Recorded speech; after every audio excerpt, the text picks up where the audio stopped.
I've worked with thousands of men in my private practice and in my consultations. And men fall in love with strippers, men fall in love with prostitutes, men fall in love with women with personality disorders every single day. Why is that? Is it because these women love them so much? Is it because they're kind? Is it because they're supportive or virtuous? No, it's because they fuck these men to the point where their brains start to melt. Okay? And when a man has brain melting, face skewing, life altering sex, it's like a drug. And it's like all that guy can think about. And that guy isn't going to just hit and quit a woman who does the freaky nasty shit for him because he knows he can't get that on any street corner.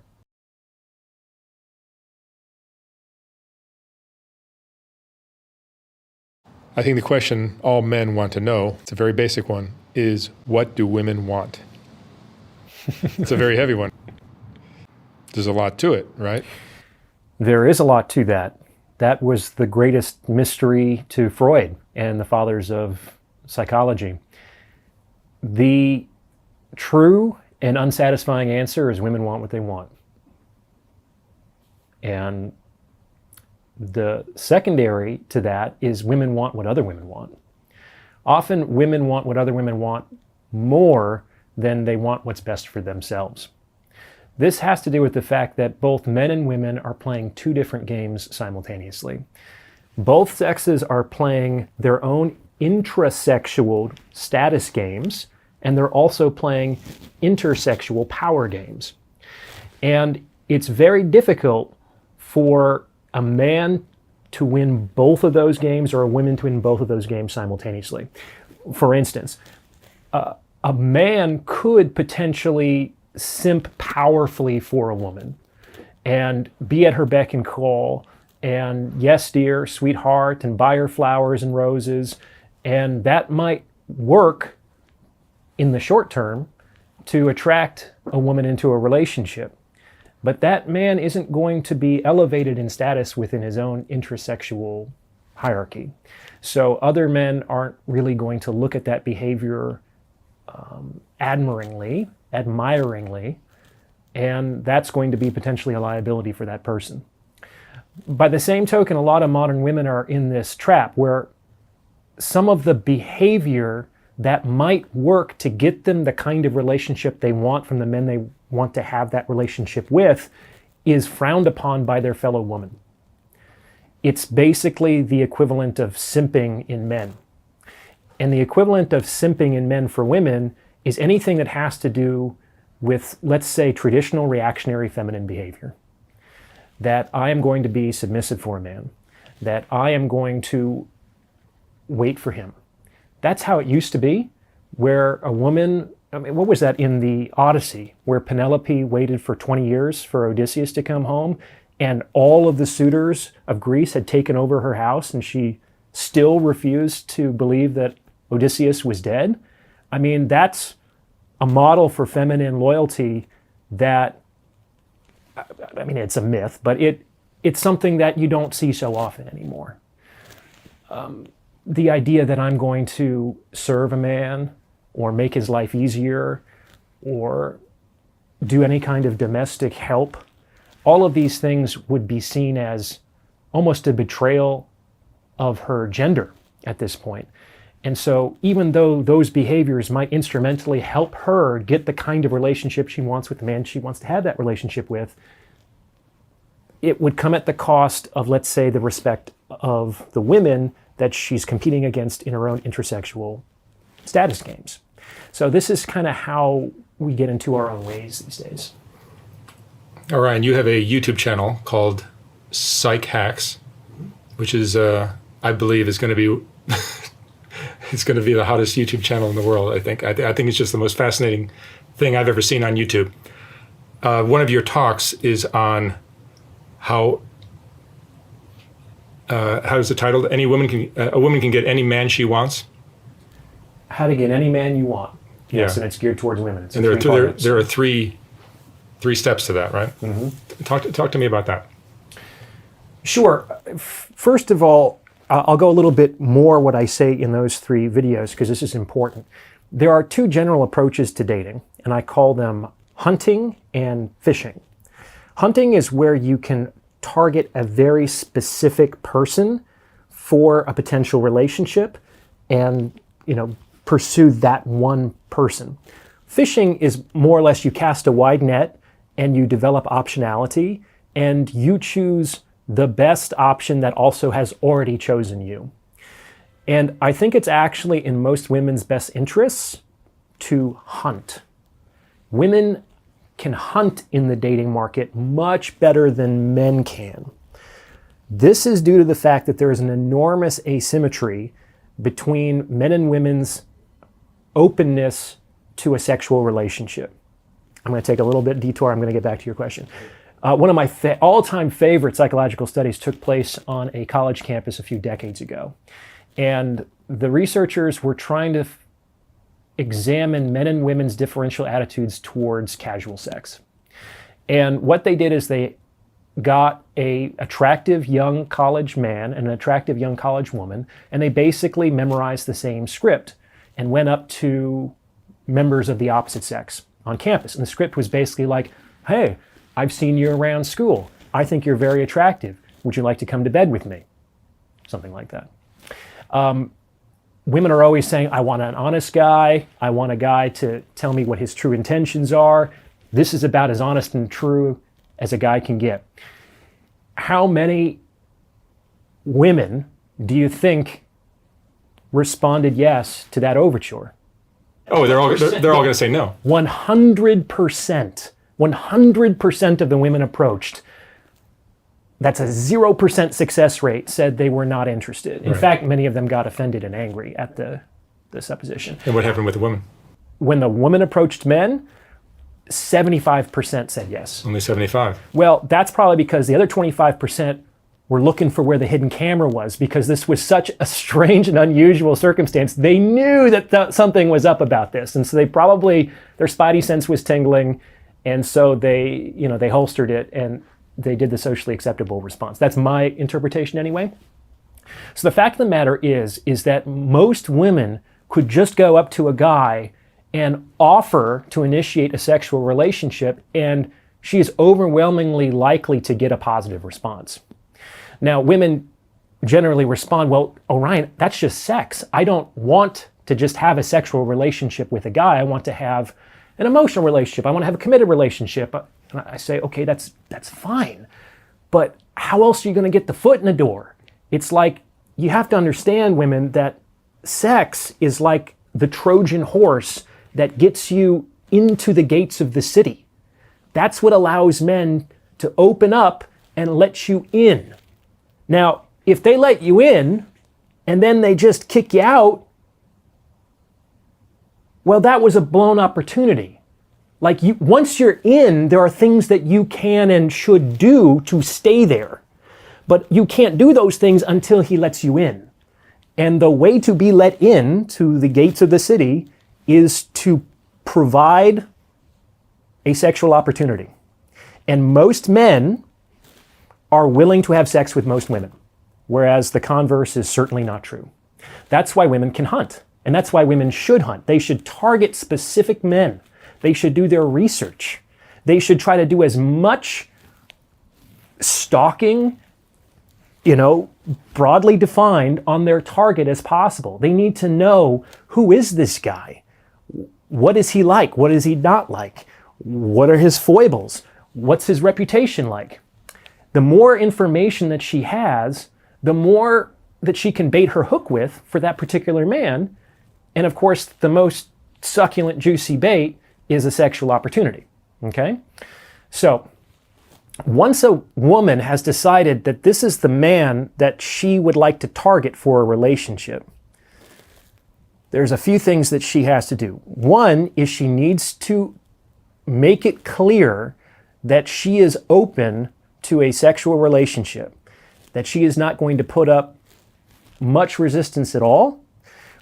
There's a kind of an art to this. If a woman just kind of goes up to a guy and says, I'm yours, that's going to be kind of unusual, and it's going to make the guy potentially standoffish. So women have to like put themselves in front of the guy, just like in olden days, where they would kind of drop the handkerchief and bend over, and the guy would be like, my lucky day, you know? We often think of men initiating, but often women initiate the initiation. You understand? Mm-hmm. And if a woman is just waiting for a guy to do that, and she's not initiating the initiation, I don't have a lot of sympathy, because she's sitting on this incredible gender-specific success rate that has to do with initiation, okay? So a woman needs to make it clear that she is open to a sexual relationship with a guy, because that's the Trojan horse to get into the city. And in general, to keep a man, it's important for a woman to not just offer a sexual opportunity, but to be the nastiest, sluttiest version of herself possible. And there's a number of good reasons for why this is true.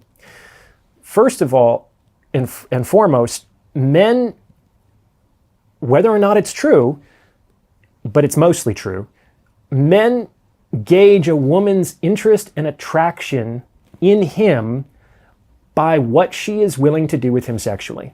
It's been very well documented, and I think all men understand this on like a gut level, that women will do more things faster in the bedroom with men that they like and they're attracted to than with men that they are not.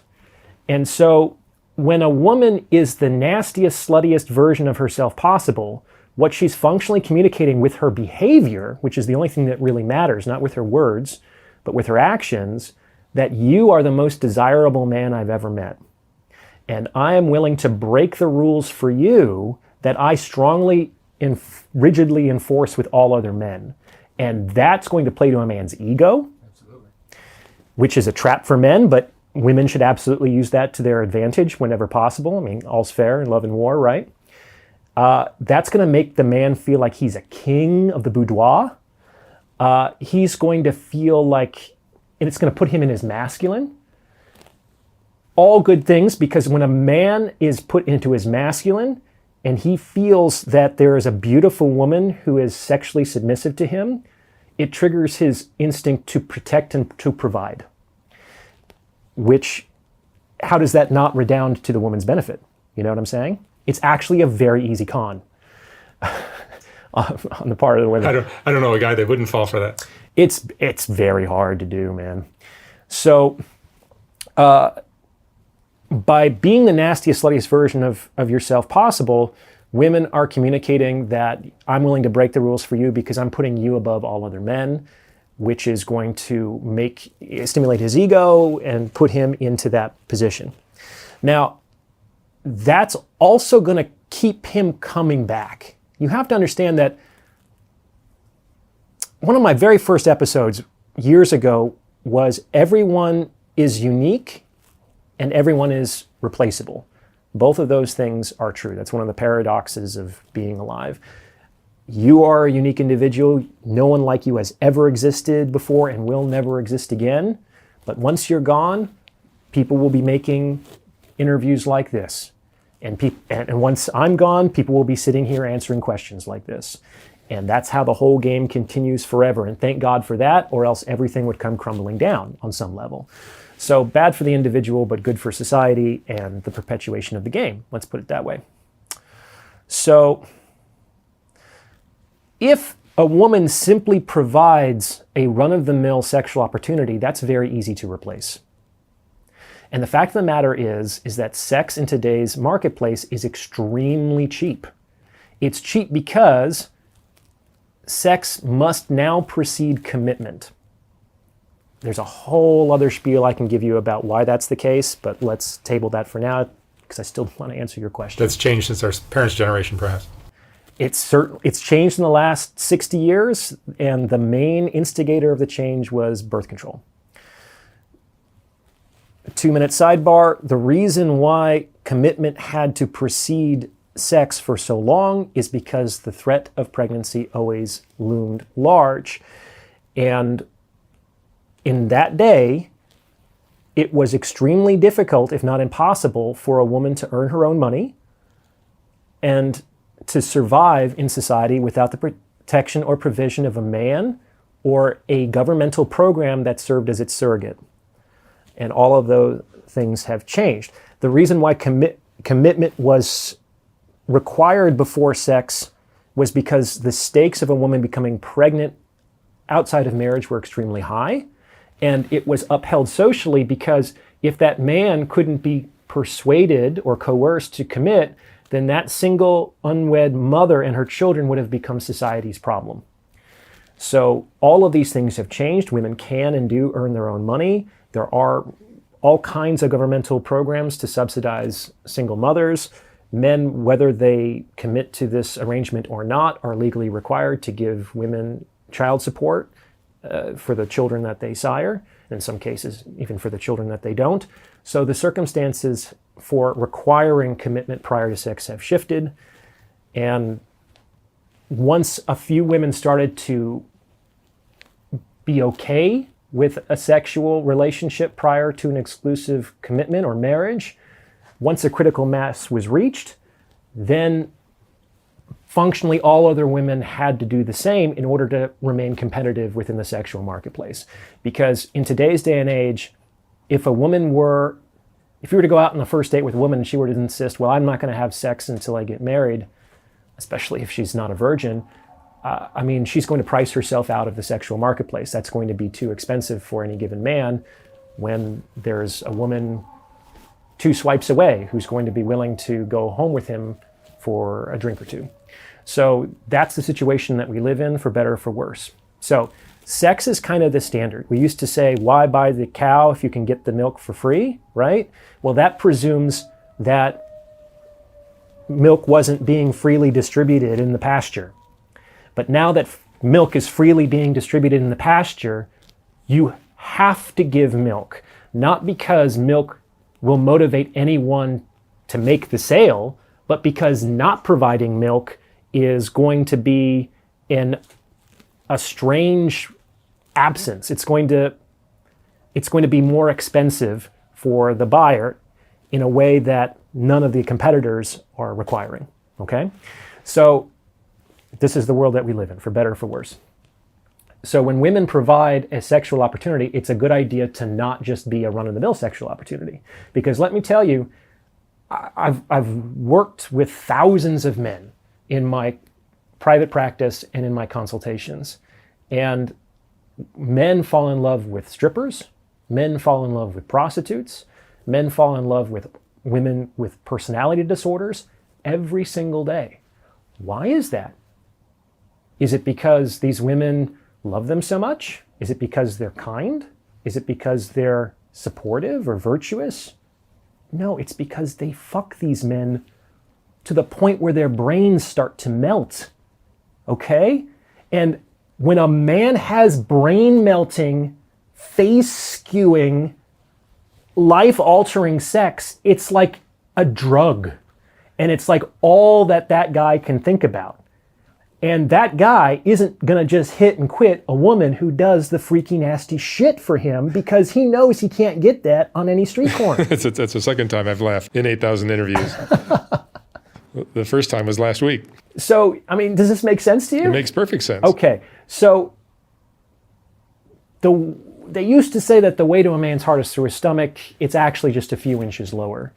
And there's no reason why, all these are like behaviors. There's no reason why a non-stripper / prostitute / borderline couldn't learn to do some of the things in the bedroom that these women tend to do and to get men obsessed with them, okay? So once you target a man and you provide the sexual opportunity and you're the nastiest, sluttiest version of yourself, then you have an in. Like you're within the city and you're not going to be kicked out anytime soon. You're not going to be pumped and dumped if you're an amazing, over-the-top sexual experience, okay? It's very, very important. And you don't want to do this with everybody because that just is a race to the bottom too, because it becomes harder and harder to be the nastiest, sluttiest version of yourself if you're that with every single guy. That's why you have to do your homework and you want to hunt and you want to target specific men. Be selective. It's important to be very selective as a woman, because men have all a very understandable, but from a woman's perspective, extremely frustrating double standard with respect to female chastity. Chastity is something that they would highly prize in a wife and don't want to see anything in a casual lover. But the fact of the matter is that the pathway to become a wife for the vast majority of women is through the casual lover route. Most women will see this happening. They'll be with a guy casually for some months, maybe even some years, and then the guy will catch feelings. Usually guys, it takes a little bit longer for them to catch feelings. And then they'll start to ask questions. How many guys you've been with? What's your family like? Patrice O'Neill had this great joke once where his girlfriend had been with him for 7 years and he had been with her for 4. Like, it took 3 years for him to kind of like see that woman as his girlfriend, And that's when the relationship begins to shift. And that's when the guy starts to become a little bit more possessive, potentially. Don't go out to the club, or why are you dressed like that? They're not going to act like that on the first date. They're just looking to smash, right? So the fact of the matter is, most men don't show up on first dates thinking, oh, please, Jesus Alabuddha, make this the last date I ever have to go on. I'm ready for the one. I'm ready for my wife. I want to settle down today. They're thinking, I hope she mostly looks like her pictures and she lets me smash. That's what most guys are thinking. So to get, and a lot of women, when they show up to their first date, they're not thinking, I sure hope this guy just buys me a couple drinks, uses me sexually, and never calls me again. And yet that can happen, right? So it's like most women don't show up on a date thinking or expecting that they're going to go back to a guy's house and have sex. And yet that happens all the time, right? Why? Because that guy had a plan, that guy had some game, and that guy was moving interaction in the direction of that kind of relationship. The same thing happens for the committed relationships that women want. They don't just happen. They happen because a woman had a plan, she had some game, and she was guiding the relationship in the direction of that kind of encounter. Very few guys are going to give that voluntarily, just like very few women are just handing out sex to guys just because they want it, right? Wanting is free. It costs nothing to want things. My wanting sex from women has never persuaded any single woman to give it to me in my entire life. Why would a woman wanting commitment or marriage or exclusivity or etc., why should that motivate me in and of itself to give that to her? Like, there has to be some back and forth, there has to be some strategy, and there has to be some, the value proposition has to make sense. So to boil down the transaction that's hopefully taking place, the woman is looking for a commitment and a better lifestyle, and the man is looking for an attractive sexual partner. Most guys don't get beyond that. That's right. They're like, I just thought I wanted to have sex. That's why I called you up. You looked hot. And eventually, hopefully, they develop feelings. Often. Not always. Not always. But yeah. I mean, what did Hannibal Lecter say? We covet what we see every day. So it's like, and there's the psychological term for that, I think, is the mere exposure effect, which is the well-documented phenomenon that people just feel more positively towards people, brands, ideas that they see every day. That's part of why marketing works, is that if I give you 2 brands and you've heard of this one and you haven't heard of this one, you're going to feel more positively disposed towards this one just because you're familiar with it. In fact, a great deal of dating and the emotion attached to that is really just familiarity as opposed to, let's say, love. But I digress. Okay, so a woman's in. She's now being the nasty, sluttiest version of herself. So how can she convert that into the kind of relationship that she wants? The key is to stay there. The key to deepen the intimacy of that relationship beyond a pure sexual dynamic is for the woman to become useful. She has to be of use to the man in order to justify her introduction into increasingly intimate circles of his lifestyle. So let's go out on a limb and say that the men that the women are generally targeting for their relationships are not just like schmoes who are sleeping on the couch in their parents' basement. These are generally guys who are successful, who are rich, who are high status, who have prestigious professions. Maybe they're famous. Like, these women weren't there for this guy's struggles. They weren't there for when he was up and coming. They're targeting him now because of his fully extrapolated lifestyle. Okay? That's basically the biggest bait that men can use to attract women, is lifestyle. The joke is basically that men want the Barbie doll. That's it. You know, we'll take the clothes off and we want the doll. Don't tell me the name, don't tell me the story, we just want the doll. And what women want is all the shit the Ken doll comes with.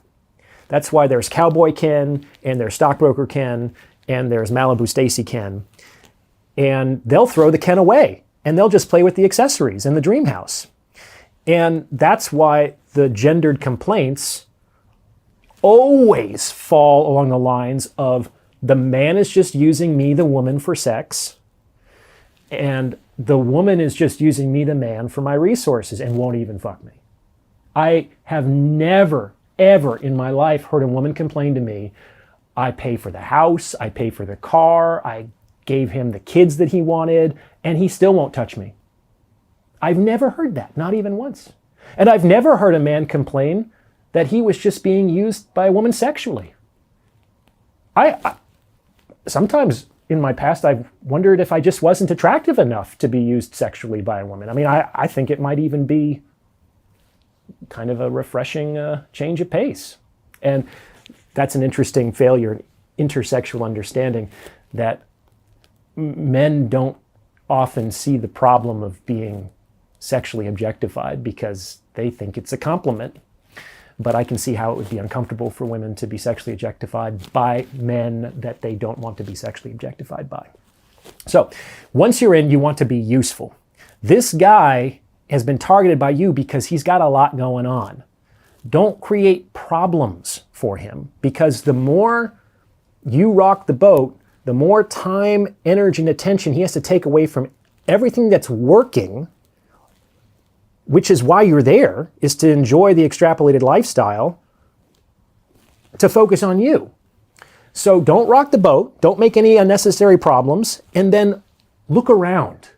Like, open your eyes, open your ears, listen to the guy. The guy will tell you all the time where he's struggling, where he still needs assistance, where his bottlenecks happen to be, and then just start to help him. Just start to help him. If you see that something needs to be done and no one else is doing it, congratulations, you've just been elected, you know? And why would you do this? Because I know a lot of women out there thinking, Ryan, this is a terrible idea. I'm going to have to, what am I getting out of all this? I have to do all this stuff for a man? Well, what you're getting out of this is job security. Because the idea here is, once you start to do things in an instrumental way that are necessary for the maintenance and the propagation of this man's lifestyle, you become essentially indispensable to the whole machinery. It would be very difficult or painful to extricate you from all of the good stuff that guy has. That's where he's vulnerable, where he needs help. Because if you show up, don't see that as like a chore, see that as an opportunity. Oh, I'll take care of that. That's great. Because it gives you one more purchase into that life. If you can take care of that, it's going to be very, very difficult to get rid of you. And it also means that you're going to be around more and more, and you're going to be privy to increasingly levels of intimacy in his lifestyle. And that's basically how you achieve de facto commitment and exclusivity from a man. And you're integrating yourself into his life, and you're also the best sexual partner he's probably ever had. That man is never going to fucking leave you. If you fuck his brains out, don't cause problems, and help him, men are not difficult. Like, you can get any man that you want and keep him if you do those things. He could be a millionaire, he could be a billionaire, he could be an athlete, he could be a celebrity, he could be a neurosurgeon, he could be a rock star, whatever floats your boat. That's what you do. But there's still one thing a woman can do to screw it up. Yes. So women got in touch with me and they said, Orion, I tried all those things and it still didn't work.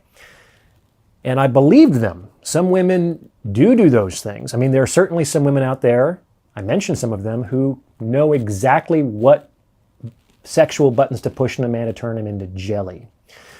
And they are great with, let's say, the love bombing, and they show up and they over-deliver with what they're willing to do in the context of that relationship. Maybe they don't do it quite long enough to really be fully integrated into his lifestyle, but they do those things. A lot of women, unfortunately, can snatch defeat from the jaws of success by doing one thing. And that one thing is disrespecting men. This is what I call the unbreakable rule. A woman can never, ever, ever allow herself to disrespect the man that she wants to be in a long-term committed relationship with.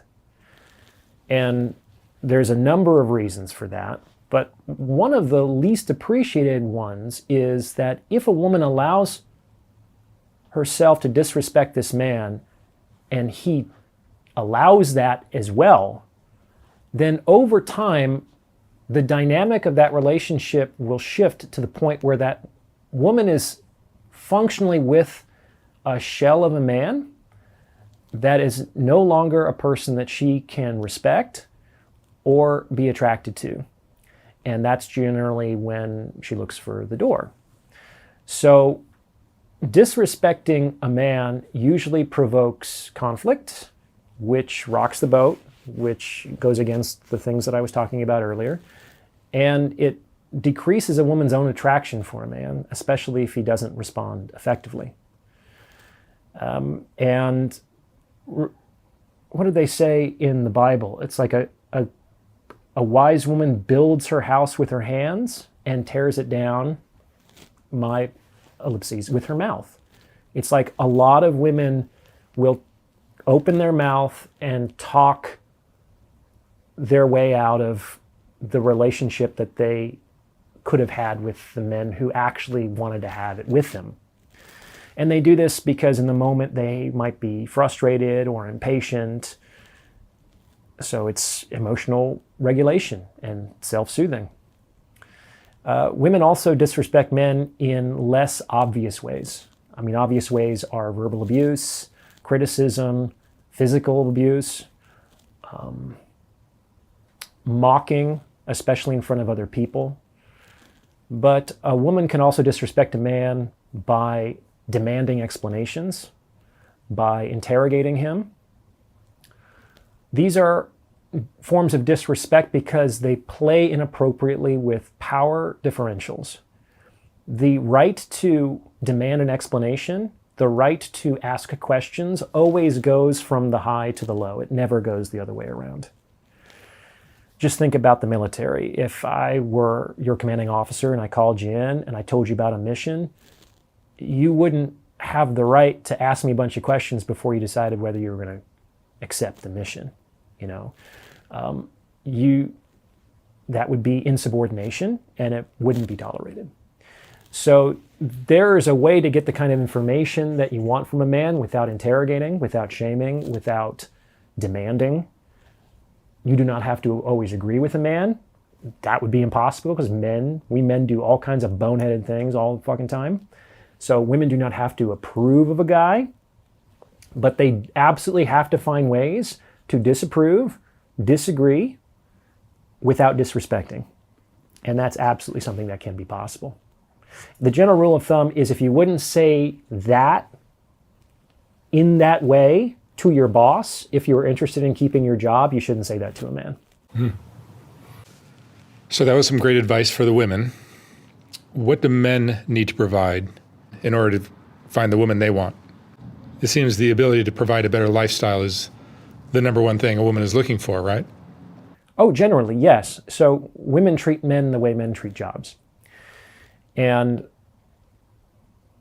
this will help men not take the dating process as personally as they might otherwise. Think of it this way. You might, as a man, have no problems at your current employment. You might feel that you're perfectly happy there. But if one day a recruiter called up and said, "Hey, Orion, I got an offer for you. Would you be interested in coming over to this company? We'll triple your salary. We'll give you unlimited paid time off. We'll give you a promotion. And we'll make sure that you never have to work on any of the projects you don't want to work on ever again." I'll take it. You're at least going to consider that offer strongly. And the vast majority of people are going to say, you know what? There's no problem here, but I have to do this for my career.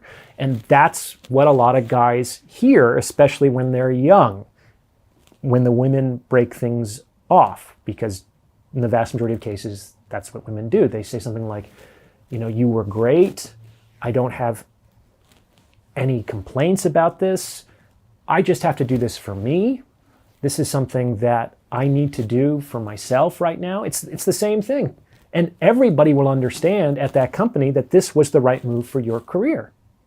No one is going to say, oh, after all we've done for you, it's like, it's a fucking job. It's business. And if that person were in the same position, he or she would also have accepted the offer as well. So we don't need to get on our high horse and pretend to a righteousness that we probably don't possess. So the best way to attract a woman is to be a woman's best offer, to be a woman's best option, okay? And this is no small feat, because when you're 18 and you're a man, you have fuck all. Like, it's extremely difficult to be a young man in today's society, and it is not appreciated at all in popular culture. It's very, very difficult because at 18, women don't want you because you have nothing that women want. You don't have any wealth. You don't have any status. You don't have any emotional maturity. You're not ready to settle down and have kids. You're useless. You're just a big throbbing hard-on. And you can't even use that to transact for anything of interest for the woman. And you're kind of useless to men because you have no skills, you have no experience, you have no mastery. You're a liability on the fucking team. Like, I can help you, you can't help me. God forbid I have to fall, because are you going to catch me? Absolutely not. So it's like young men are double fucked. They're at the lowest of the low of all of their status hierarchies that they have to compete in. And they can be that way for 10 years. Because it can take about that long to develop an emotionally compelling lifestyle that might be the best option for a woman that that man is authentically attracted to. Okay? So what do men have to do? They have to do a lot. And the first thing they have to do is they have to learn how to wait. So this has to do with let's call it the normalized sexual marketplace values of men and women, according to the research. So women's normalized sexual marketplace value peaks at 18 years old and drops precipitously from that day forward. It never rises again. Men's normalized sexual marketplace value is lowest at 18, gradually rises up until about 40, remains constant for about another 20 years, and then slowly declines into old age. It isn't until 30 years old that the average male sexual marketplace value exceeds the average woman's sexual marketplace value for the very first time. This means that women's default action is to act. Like, all things being equal, they will never be in a moment where they can demand the relationship they want from the man they want to have it with than today. Because for the vast majority of women, this is when they're going to have their highest valuation in the sexual marketplace. So their default is to act. On the other hand, most men will never be more disadvantaged in the sexual marketplace than they are today. With each passing year, they accumulate more experience, more wealth, more status, more prestige, and these are the things that are instrumentally connected to women's attraction to men. So the first thing that men need to learn how to do is to wait, because it could be a while. It could be a while before they can start to enjoy an advantage in the sexual marketplace. And most guys don't get there in the sense that they commit and foreclose before they experience that possibility. It's not a coincidence that the average age at first marriage in this country is 29. Remember I just said that 30 is the day when, or the year when the sexual marketplace polarity switches for the very first time, and it never, ever returns. So most marriages happen at the last moment that a woman enjoys a power differential over the man in the sexual marketplace. This is the smartest fucking thing that she could possibly do. Because if she were to wait another year or two, she might not have been able to get that same commitment even from that same man. Because she will have declined a little bit and he will have gone, and he'd be like, oh, well, wait a minute. I'm starting to get some options here. I kind of feel attractive. Women are kind of showing themselves that they're interested in me, maybe for the very first time, you know what I'm saying? But most men never get to a place where they are more attractive than most of the women that they're dealing with. And so they think that it's almost like just a woman's right or an innate privilege to have that kind of attraction. It's not. It's just the consequence of being in a favorable moment in the sexual marketplace.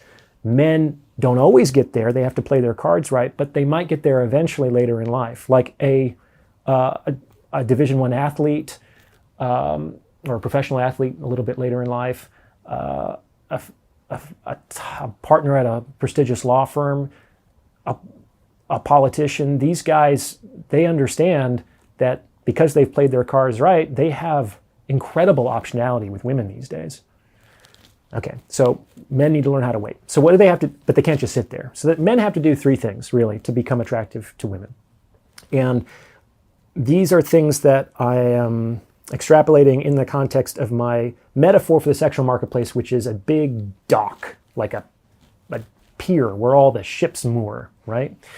Is that women are looking for a captain. And there are three things that men have to do to become a captain. They have to build a boat, they have to learn to sail, and they have to plot a course. Build a boat, learn to sail, plot a course. And those three things can take 10 years at least to do. And if it's going to take 10 years, you might as well get started, right? So build a boat is a metaphor for your lifestyle. It's going to take two things to build a boat. Resources, because wood ain't free, and it's going to take knowledge. The knowledge is a part that doesn't get a lot of airtime in today's society. Everyone's thinking about the money. Money is extremely important.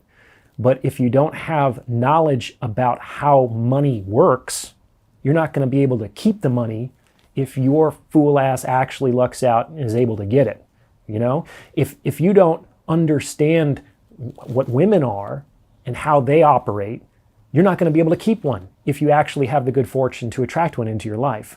Do you understand? So the knowledge that we're looking for is awareness for how reality actually works. Not how we want it to work, not how we think it should work, not how our society tells us it's supposed to look, but how it actually works. Because if we can understand the principles and the laws by which reality operates, we can flow with those currents. And we won't be vulnerable when we're out on the open sea. So we need resources and we need the knowledge and experience to be able to maintain all those good things that we built indefinitely. Because what's the point in taking a castle if we can't keep it, right? Then we have to learn how to sail, which is the development of some kind of mastery or expertise. The fact of the matter is that women want successful guys. And successful men are not necessarily virtuous men. They're not necessarily good men. They're not necessarily the best men or nice guys. The fact of the matter is that successful men are men that other people want things from. That's it. Successful men are successful to the extent that lots of people want things from them. The more people want things from you, the more successful you are as a man. If nobody wants anything from you, no one will give you the fucking time of day if you're a guy. That's just how it is. Now, this is the flip side of the male. This is the male experience to the equivalent to the, let's say, the sexual objectification that women complain about and experience. Oh, men just want to fuck me. It's like, yeah, kinda. And if they didn't, they wouldn't be talking to you. The equivalent of that is, well, these women just want things from me. It's like, yeah, but if they didn't, they wouldn't be talking to you, dude. So it's like, pick your poison. We both have our struggles to deal with, but ultimately, we have to be useful to others. And a successful man has developed a solution for a problem that many people have. And those people will line up with dollars in their hand to hand it over to that guy for that solution. Okay? So this could be anything from being a successful community plumber to being a startup entrepreneur with the next app that's going to solve a social crisis. It could be anything, but you need to be able to solve many people's problems, and many people will need to want things from you in order to be successful. That's learning how to sail. And the third component is plotting a course. This is really important, is every man needs to have an overarching mission to his life. This is important because when we're out in the open sea, it's where there are no features of land, it's very easy to get lost. And how did the navigators of old traverse the wastes? By looking at the stars, because the stars relative to the earth move in very fixed patterns. We also will be blown off course by currents and weather. And if we don't have a star to sail by, it's going to be very difficult to get ourselves back on course. And we can't get ourselves back on course if we never had a course to begin with. So the overarching mission to a man's life also prevents him from doing stupid things with respect to women, like making women the center of his life. The fastest way to lose a woman is to make her the center of your life. Because women want a guy who's on his shit. They want a guy with ambition, with drive, with purpose. They don't want to be that ambition, drive, or purpose. They want to be next to the guy with those things and to enjoy the fruits of all of that ambition, drive, and purpose. But if the woman becomes the ambition, drive, and purpose, then functionally the whole operation begins to fall apart.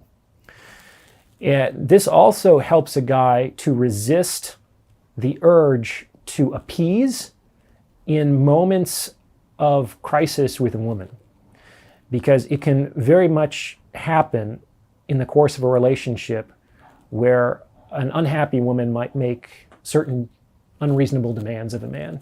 Either you work too much, you spend too much time at work, so either you need to spend more time at home or I'm walking, for instance. Well, of course, him working so much is part of the reason why she was attracted to him to begin with.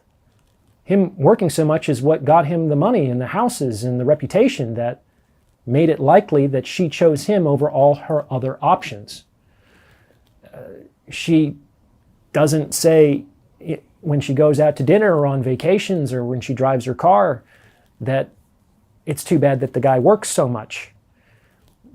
And if this man in that moment were to cater to that woman's demand and he were to lose both his professional reputation and success and the relationship, he would deserve it.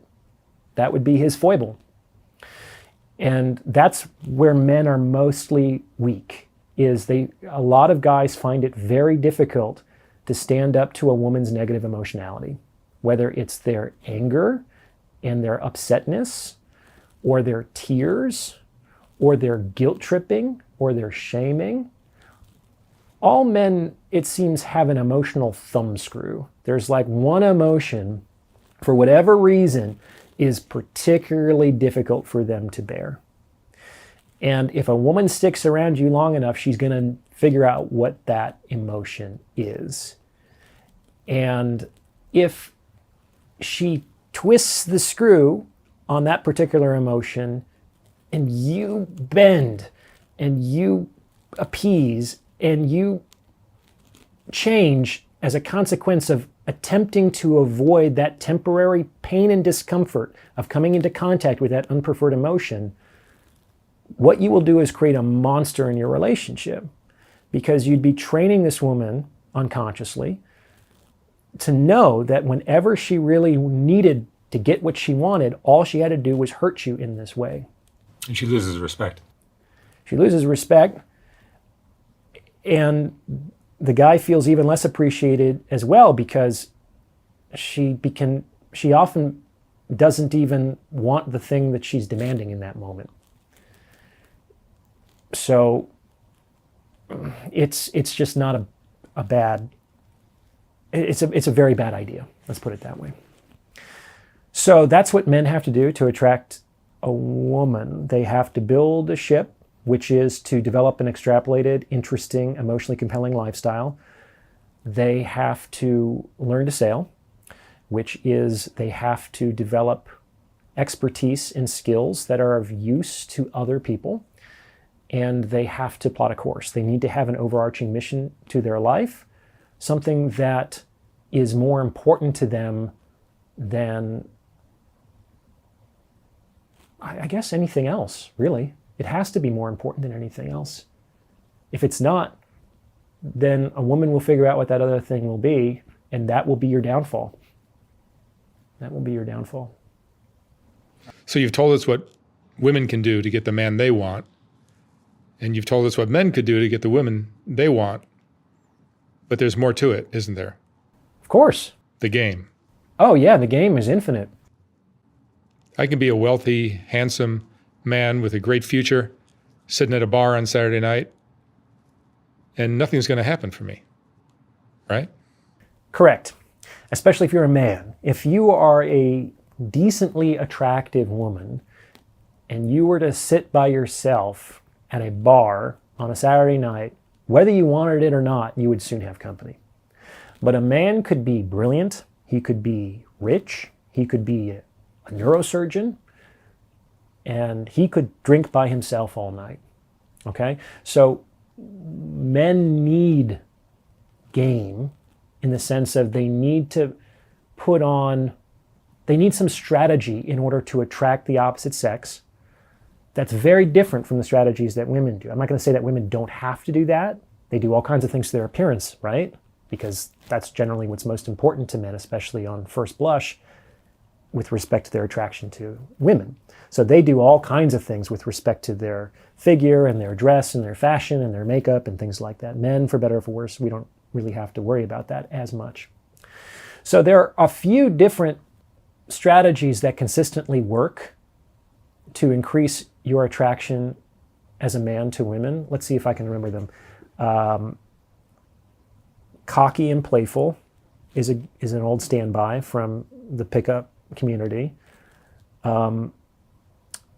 Being like, this is a tough one. It's not the best one, but being like funny, being the funny guy can work. Like but it can also backfire, because at some point you do have to kind of transition from being kind of like goofy and playful to being sexual. And sometimes that can feel like a bait and switch to a woman. Patrice O'Neill used to say, "I wish I didn't have to laugh my way into pussy," but that was what he had to do, apparently.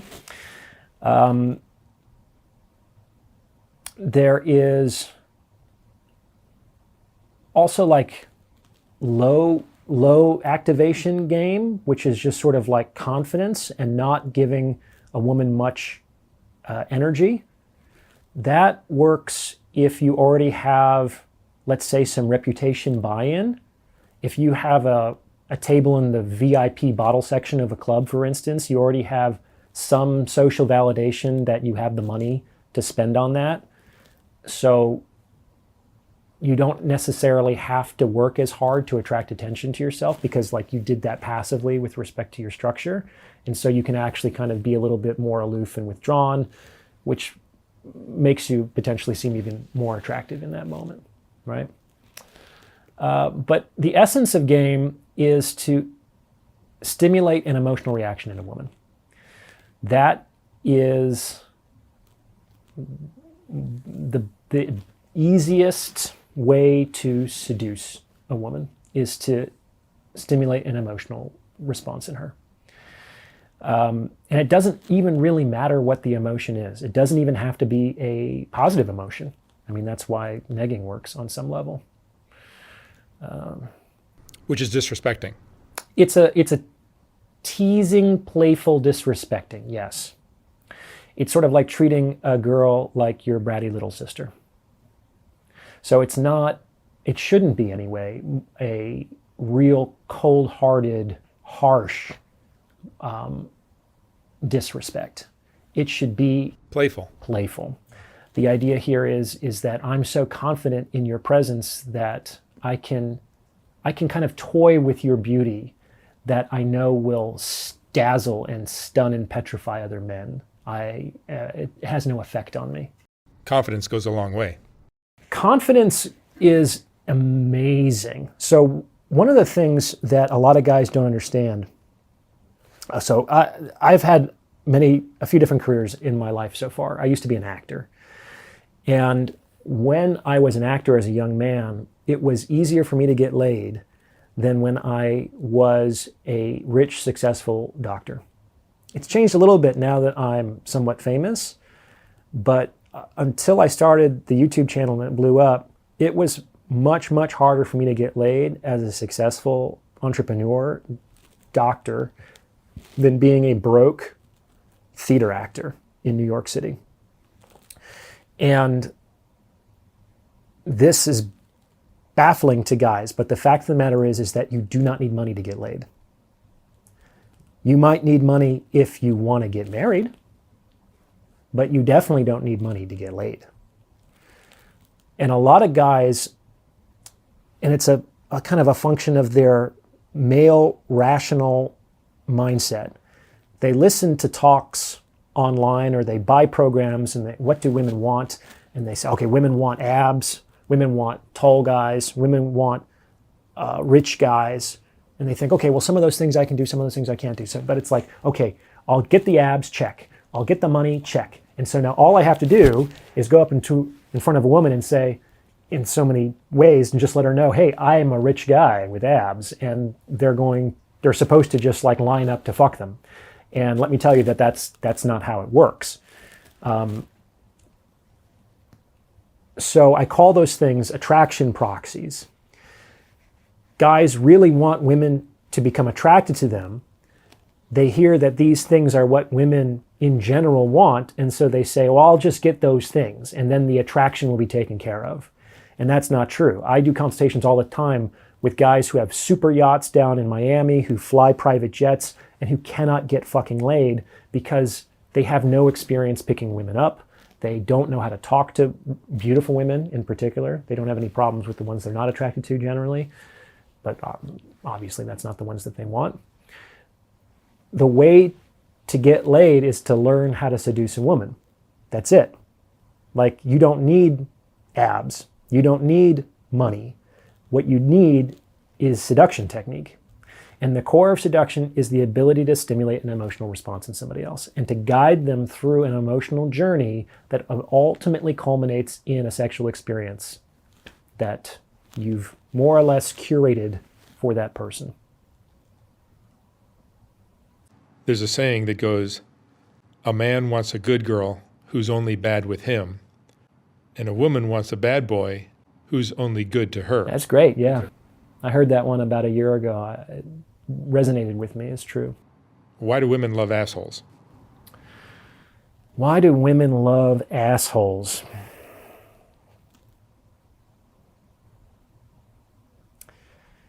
Well, there's a number of reasons for that, and there are good reasons. First of all, an asshole is generally somebody who doesn't care about another person's feelings. This isn't my term. This is a term that a lot of guys use when they're losing out. I hear it. We can use that term, assholes. I got no problem with asshole. But let's break that down. Like, why assholes do get laid a lot. They certainly get laid over the nice guys. So what are assholes doing, or how are they being with women that is allowing them to have and enjoy greater success than the nice guys out there? Well, like I said, one of the first things about assholes is they don't care how other people feel. And what did I just say a few minutes ago is like the Achilles heel for most men is the negative expressed emotion of women.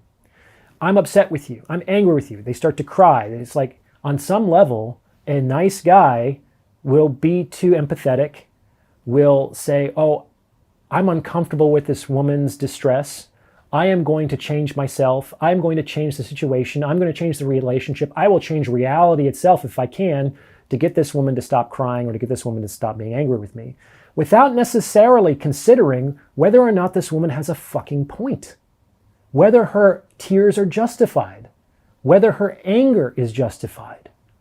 Like, for better or for worse, men and women can get angry inappropriately.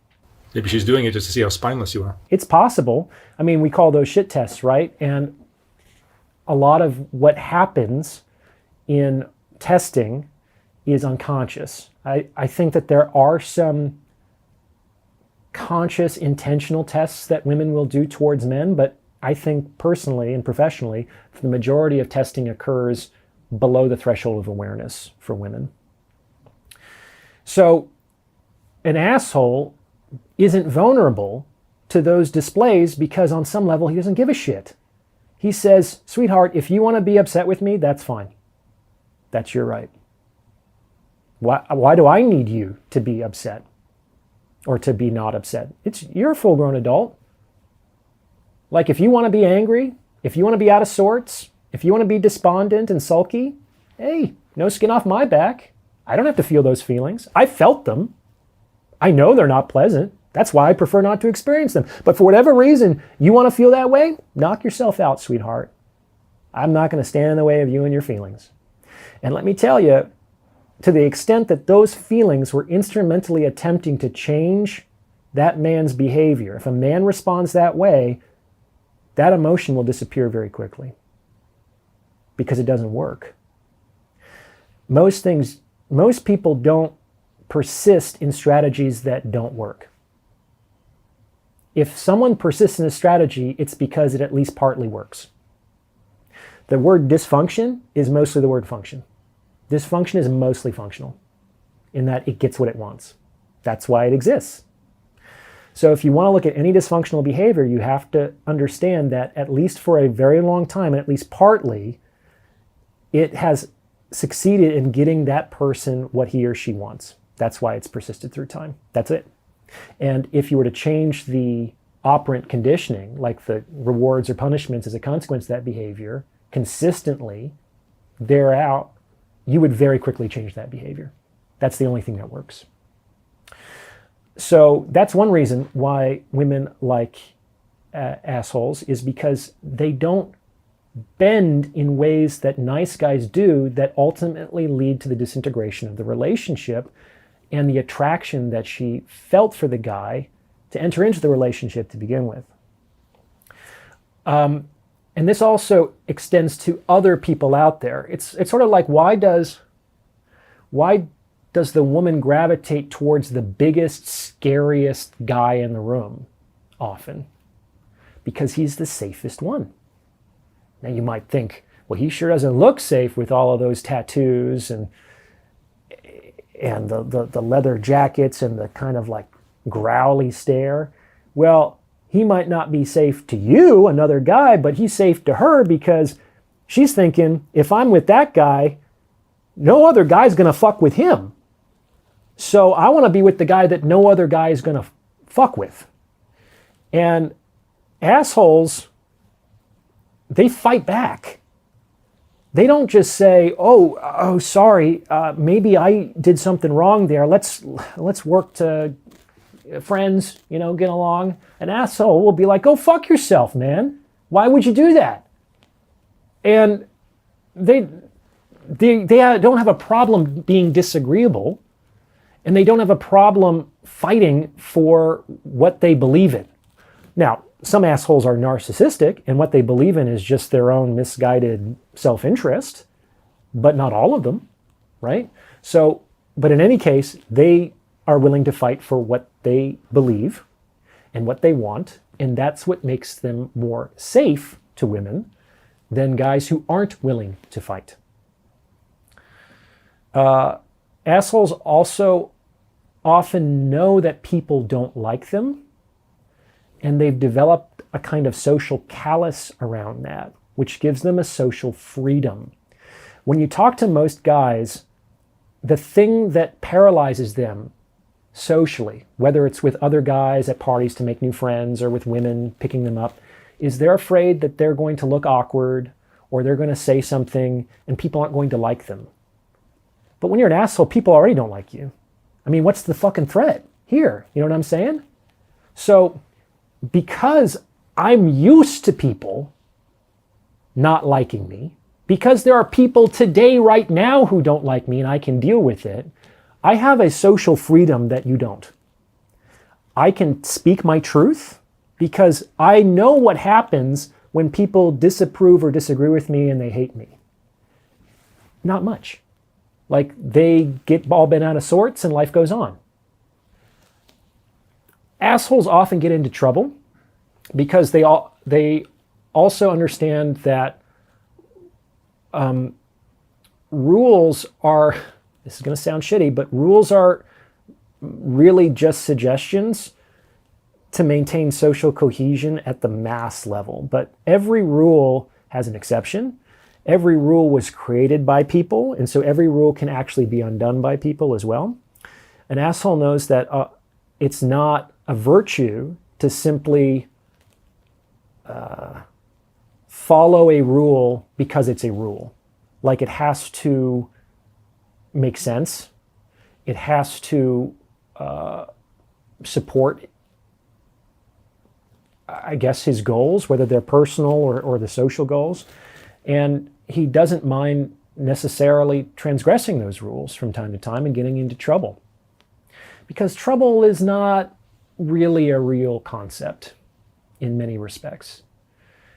Some of the darkest moments that some of the people I look up to have been in were really ways for them to launch their careers and their missions to an even higher, greater level. Like when Dr. King was arrested and thrown into the Birmingham jail, do you really think that he was in trouble?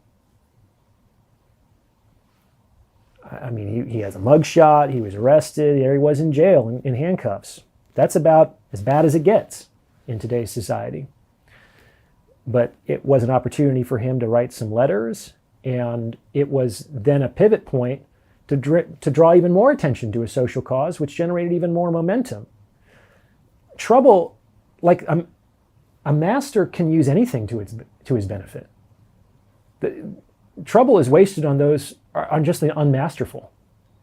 Like, nothing can go to waste to a master. Not a crisis, not a disaster, not a disagreement.